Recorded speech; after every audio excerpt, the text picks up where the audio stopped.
Oi, gente, tudo bem por aí? Bom dia, boa tarde, boa noite.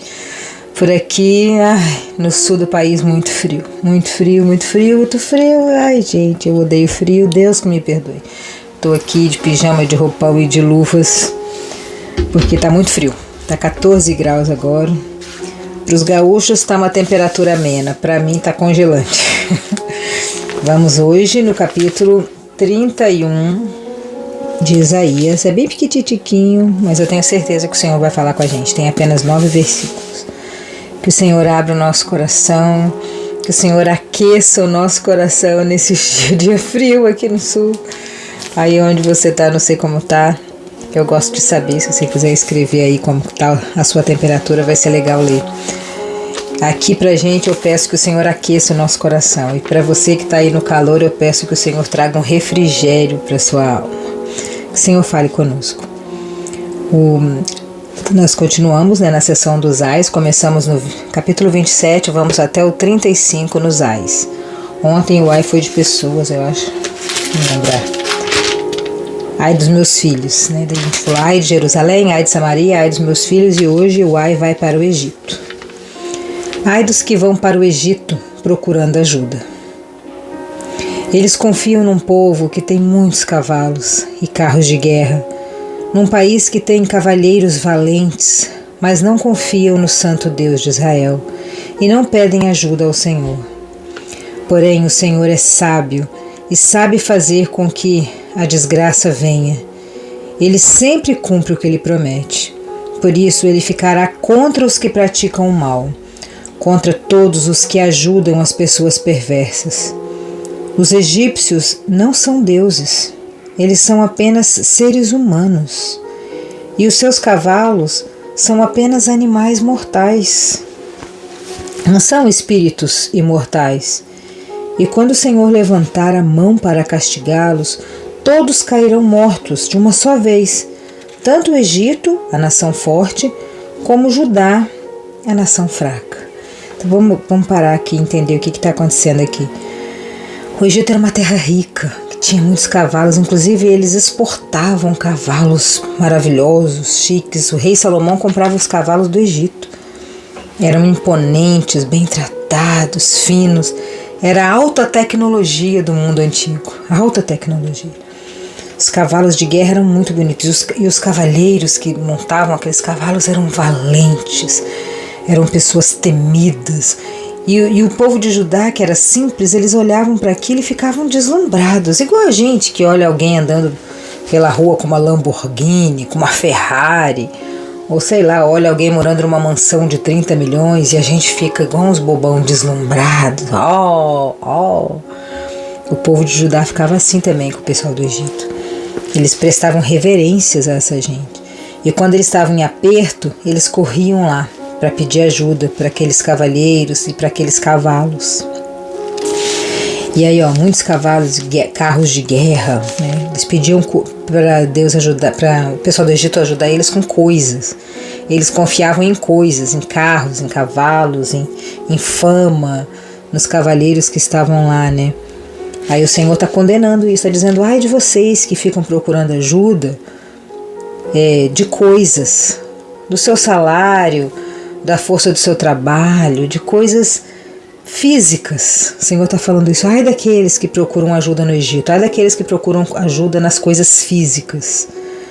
Aí ele fala, mas não confio no Santo Deus de Israel. Não confio no Deus que fez tudo. Confio na criatura e não confio no Criador.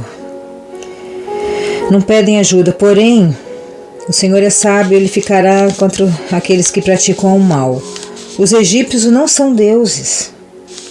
Eles são apenas seres humanos e os seus cavalos não são animais mortais, não, são apenas animais mortais, não são espíritos imortais. Quando o Senhor levantar a mão para castigar, todos cairão, tanto o Egito, que é uma terra famosa, rica, cheia de cavalos imponentes, quanto a pobre cidadezinha de Judá, que é simples, que fica procurando ajuda em coisas e não no Senhor. Isso se aplica muito bem a gente, né? Que a gente pare de confiar nas coisas e confiemos no Senhor. nele, porque tudo é dele, tudo vem por ele. A gente querendo ou não, mas quando você para olhar, para observar a água, quem pode imitar a água? Quem pode fazer a terra? Quem pode fazer o céu? Quem pode fazer as árvores? Eles fazem todo tipo de coisa, mas todo tipo de coisa que eles fazem, os transgênicos, por exemplo, né, das plantas, eles precisam de uma matriz. E a matriz sempre é do Senhor. A água, terra e ar, eles não conseguem reproduzir as coisas que o Senhor fez. E é através dessas coisas que todas as outras coisas são feitas. Água, terra e ar. E eles não conseguem. E o Senhor está falando, pare de confiar nas coisas. E confie no Criador, confie em mim. Ai daquele que busca ajuda no Egito. Ai daquele.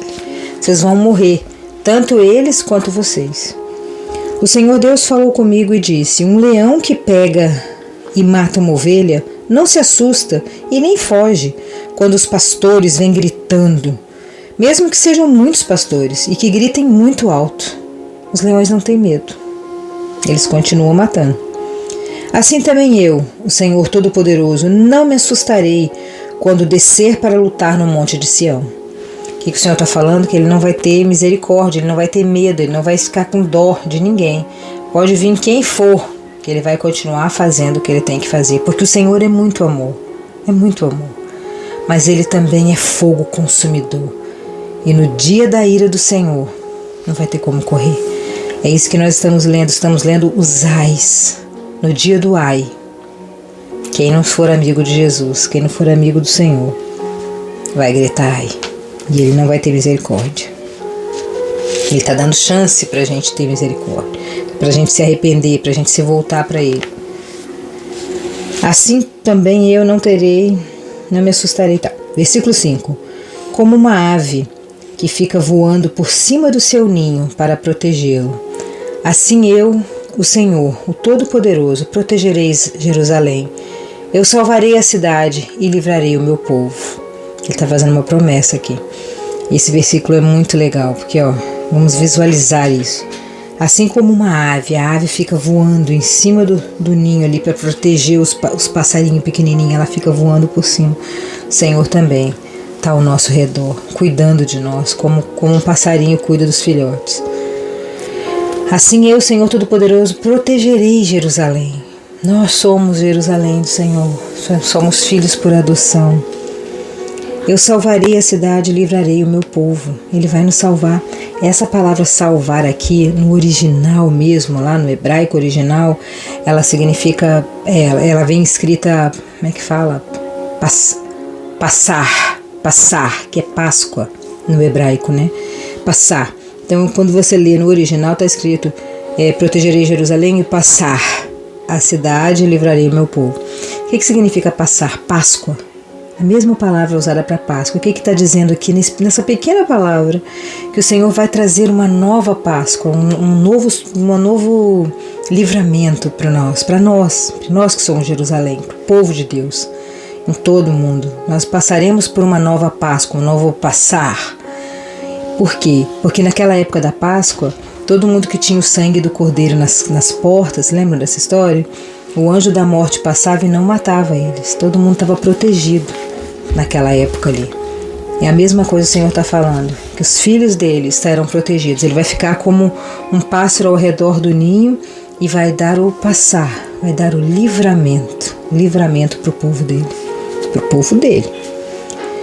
O povo de Israel, vocês se afastaram para longe de Deus, mas agora arrependam-se e voltem-se para Ele. Arrependam-se e voltem-se para Ele. Está falando com você. Naquele dia, todos vocês jogarão fora as imagens revestidas de prata e de ouro, que só servem para fazer vocês pecarem. O Senhor diz, agora uma profecia: uma espada derrotará os assírios, uma espada os matará. Mas não será a espada de um ser humano. Eles fugirão da batalha e os seus jovens serão feitos escravos.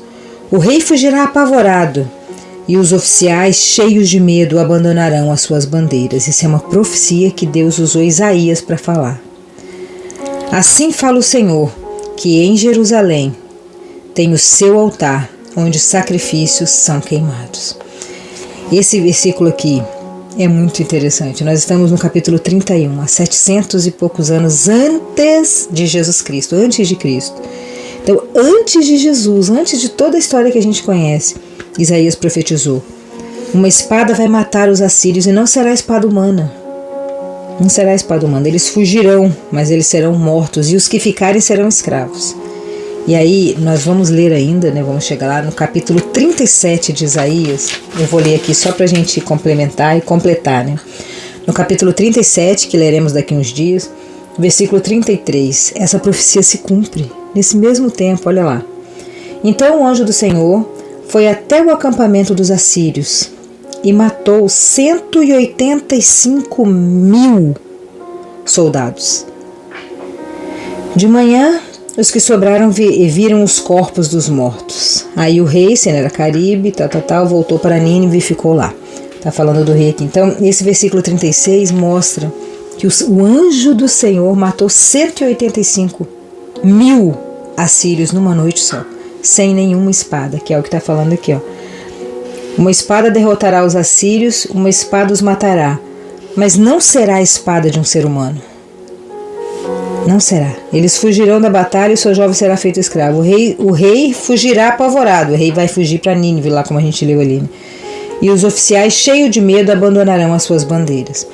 Essa profecia se cumpriu ali no capítulo 37, que nós leremos futuramente. E assim terminamos mais esse capítulo. Que o Senhor enche o seu coração de força, de coragem, para que você não venha ficar pedindo ajuda para os assírios, para coisas, mas venha pedir para o Senhor. Não venha confiar em coisa física, mas venha confiar no Senhor. Venha confiar que o Senhor está te olhando, está te vendo e Ele quer te abençoar. Mas você precisa fazer a sua parte, que é se tornar do time dele. Simples assim. Beijão para vocês e até amanhã. Espero que esteja menos frio. Tchauzinho.